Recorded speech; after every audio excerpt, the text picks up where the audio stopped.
시청자 여러분 안녕하십니까. 이몽수의 정상회담 2부 시작하겠습니다. 오늘은 이제 오랜만에 헌법재판소에 대해서 말씀을 좀 드리도록 하겠습니다. 예전에 이제 검경 수사권 이제 조정안에 대해서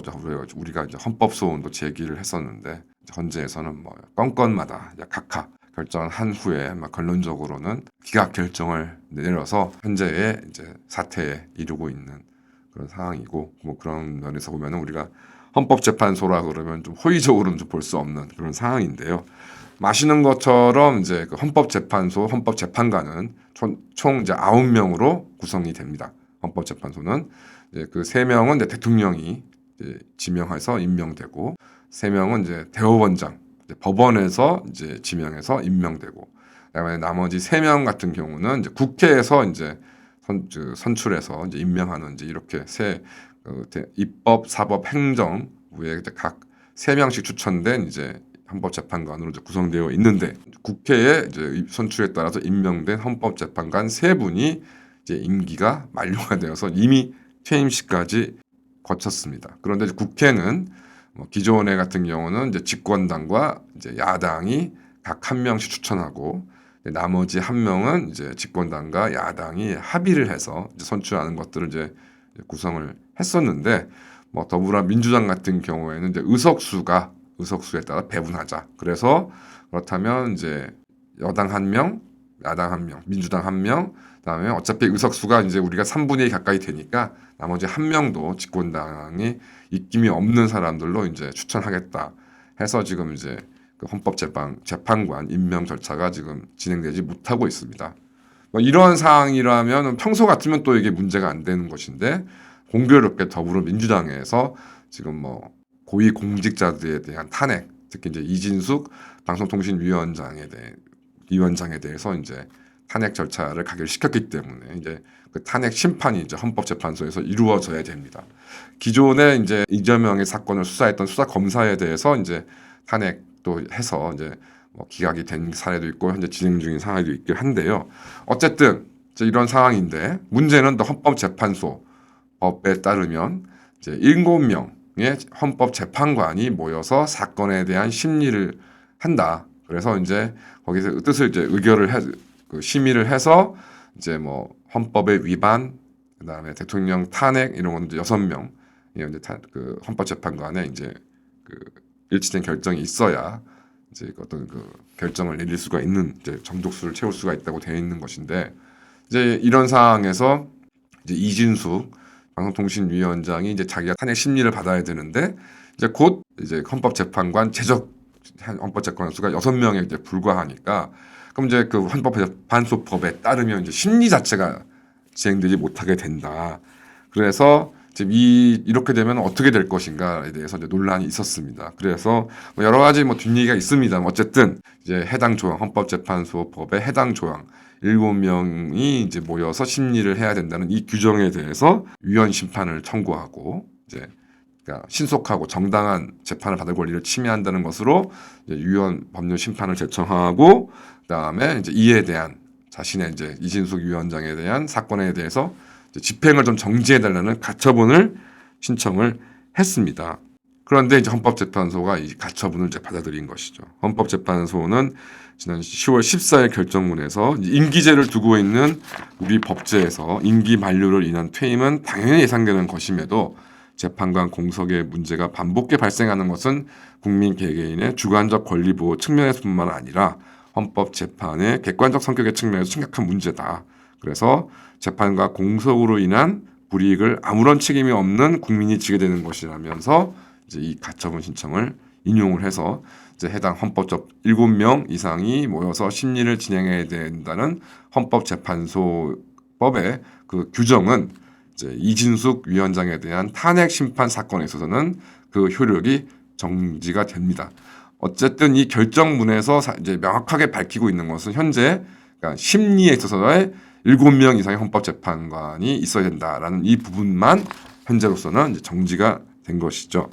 그래서 헌법재판소는 탄핵 심판은 신중하면서 신속하게 진행되어야 한다. 그래서 재판관의 공석 상태가 된 경우 심리조차 할 수 없다고 한다면 이는 사실상 재판 외의 사유로 재판 절차를 정지시키는 것이고 탄핵 심판 사건 피의 청구인의 신속한 재판을 받을 권리에 대한 과도한 제한. 그러니까 그래서 피의 청구인은 이제 탄핵 심판 이제 절차를 이제 받아야 되는 이제 이진숙 방송통신위원장을 이야기하는 것이죠. 그래서 과도한 제한이라 밝혔으며 방송통신위원회 위원장으로서의 업무 수행에도 중대한 장애가 발생할 수 있다. 그래서 가처분을 인용하더라도 이는 의결 정독수가 아니라 심리 정독수에 대한 것임에 불과하므로 법률의 위헌 결정이나 탄핵 결정을 하기 위해서는 여전히 6명 이상의 찬성이 있어야 한다고 덧붙였습니다. 이에 대해서 이제 더불어민주당은 국감 이후 헌법재판관 인사청문회 등 추천 절차가 진행될 예정이었다는 점 등에서 아쉬운 결정이라고 밝혔고, 또 이준석 위원장이 방통위 설치법과 방송법, 방송문화진흥회법 등 다수의 현행 법률을 정면으로 위반했음에도 불구하고 향후 진행될 이제 헌법재판소의 심리가 이제 이러한 이진숙 위원장의 불법 행위에 대한 엄중한 법의 심판을 내리는 과정이 되기를 기대한다는 아주 좀 하나만한 이제 입장을 밝혔고, 이제 국민의힘은 이제 이를 헌법재판소의 이런 효력 정지, 가처분 인용 결정을 환영을 했습니다. 여기서 이제 저희가 살펴봐야 될 것이 이제 첫 번째 이제 헌법재판소가 밝힌 것처럼 이번에 이제 이준숙 방송통신위원장의 이제 위헌 재판 재청 신청에 대해서 헌법재판소가 가처분론을 인용한 것은 탄핵 심판 사건 등 헌법재판소 사건에 있어서 이제 그 심리를 위해서는 그 7명 이상이 모여서 심리를 진행해야 된다고 한 이 규정 전체를 현재 무효를 한 것이 아니라 이제 탄핵 심판의 성격상 이제 이것을 신속하게 헌법재판소가 가급적 결정을 내려야 되기 때문에 이 경우에 그러면 이것이 헌법재판소 재판관의 재적 재판관이 7명이 되지 않아서 심리조차 이루어지지 않는다라는 것은 뭐냐면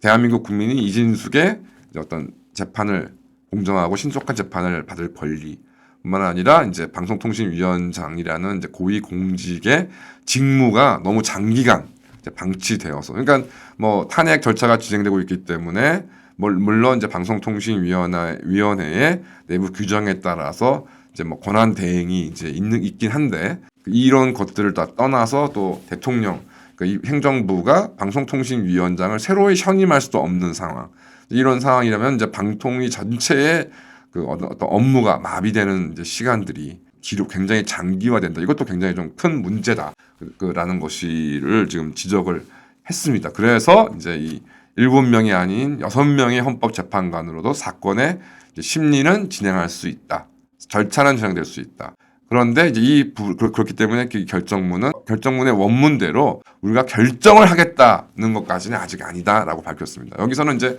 확실하게 이제 그거는 확실한 것인데, 그러면 과연 이 헌법재판소의 이번 이제 가처분 인용 결정을 두고서 그렇다면 인용 여부, 최종 결정까지 갈 수 있느냐에 대해서 이제 확실하게 말씀드릴 수는 없습니다만은 뭐 MBC나 이런 좌편향 언론에 따르면은 그거는 아니다. 그럼 명백히 아니다라고 이제 얘기합니다만은, 글쎄 이게 뭐 희망적으로 본다기보다는 지금 이제 헌법재판소 결정에 이제 어떤 헌법재판소 논리를 이렇게 쭉 따져보면, 첫째, 이렇게 재판이 너무 불공정하게 부당하게 장기화되는 것은 이제 기본권 침해에 너무 심하다. 그리고 이제 국가기관이 이제 형해화된다. 라는 이제 두 가지 점을 이제 들어서 심리를 할 수 있다까지 분명히 결정했습니다. 그렇다면 이제 과연 이제 탄핵에 인용이 될 수 있는, 예를 들어서 이제 현재 남아 계시는 6분의 재판관이 확연히 예를 들어서 뭐 6분 전부가 뭐 탄핵이 인용된다고 어떤 평의를 내신다던가, 내지는 뭐 4분 이상이 탄핵은 기각돼야 된다고 이제 어떤 이런 의견을 확고하게 심의를 통해서 밝히셨을 때 과연 헌법재판소가 어떻게 할 것인가. 예를 들어서 뭐 6분 중에 뭐 한 4분은 이제 탄핵 인용, 뭐 2분은 탄핵 기각 이렇게 되었을 때, 그렇다면 이제 이 3분이 내지는 이제 7분 이상이 되어야 어떤 이제 그 결정을 할 수 있으니까 이제 뭐 쉽게 이런 상황에서 4대2 정도로 구분되어 있다 그러면 결정을 못 내리는 게 너무 어떻게 보면 더 당연한 것인데, 만에 하나 지금 남아 계신 6분만으로도 뭐 인용이냐 기각이냐고 이제 어떤 결정을 내릴 수 있는 정독수 자체는 되었을 때 과연 헌법재판소는 어떻게 될 것이냐. 그래서 제 생각에는 헌법재판소가 미리 이렇게 하겠다고 뭐 이번 결정을 통해서 의견을 낸 것은 아닙니다만은 저는 이제 숨어 있는 맥락 속에 정말 그런 상황이면은 우리가 추가 이제 그 헌법재판관으로 보충되지 않는다 하더라도 우리가 인용 내지 기각 결정을 내릴 수 있음을 내비친 게 아닌가. 그래서 헌법재판소 같은 경우는 뭐 사법부이기도 하지만 굉장히 고도의 정치적 성격을 가지고 있는 이제 기관이기 때문에 이제 국회를 향해서 그러니까 이번에도 이제 뭐 인용 결정을 내린 것이 뭐 우리 헌법재판소가 뭐 국회의 어떤 이런 것들을 무시하고 하겠다는 것보다 약간 국회를 압박하는 이제 그런 의미가 있었다고 생각이 좀 듭니다. 그래서 이게 만약에 이제 이진숙 위원장 내지는 다른 사건 같은 경우에도 이제 쭉 이런 것들이 만약 신청에 들어오면 이제 인용 결정을 내릴 거고 이제 심리가 진행된다면 결과적으로 이제 최종적인 결정에 있어서도 이제 필요한 정족수가 확보가 된다면 헌법재판소가 이제 결정을 내릴 수도 있다라는 어떤 그런 강한 저는 강한적인 그런 심리가 들게 되고 그런 부분을 굉장히 이제 사법부답게 소극적으로 표현한 것이지 심리는 가능 결정은 불가 뭐 이런 저는 상황은 아니라고 생각이 좀 들고요. 어찌 보면 현재 국회로 인해서 지금 위원회 같은 이제 이런 국가기관들의 구성이 지금 굉장히 좀 난항을 겪고 있는 곳이 많은데 뭐 이런 상황에서 헌법재판소가 이제 선도적으로 어떻게 보면 국회를 압박하는 모양도 가지면서 법에 규정된 정족수에 대한 이제 문제가 해결된다면 제가 볼 때는 기각, 인용 결정들도 나올 수 있다는 어떤 그런 자세를 일단 조금 조심스럽게 내놓은 것으로 좀 생각이 좀 듭니다. 그래서 하여튼 뭐 이게 뭐 법률가 입장에서는 굉장히 좀 직업적인 흥미가 좀 가는 과연 이 이제 난국을 헌법재판소가 어떻게 어떤 법리적으로 이제 어떤 정당하게 이제 돌파해 나갈 것이냐가 이제 흥미가 있으면서도 사실은 이제 이런 문제까지 대한민국 사법부가 고민을 해야 된다는 자체 그 현실도 굉장히 참 어려운 상황인 것이죠. 그래서 이게 뭐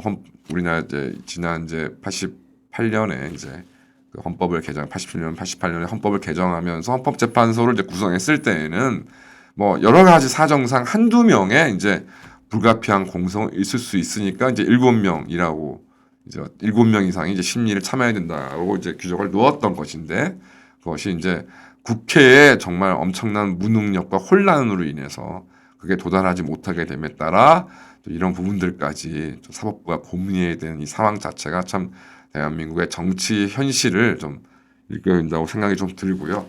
뭐 저는 뭐 개인적으로는 뭐 국회에서 자체적으로 이제 생각하는 문제니까 대통령 윤석열 대통령의 탄핵과 뭐까지 염두에 두고 지금 일이 벌어지는지는 제가 모르겠으나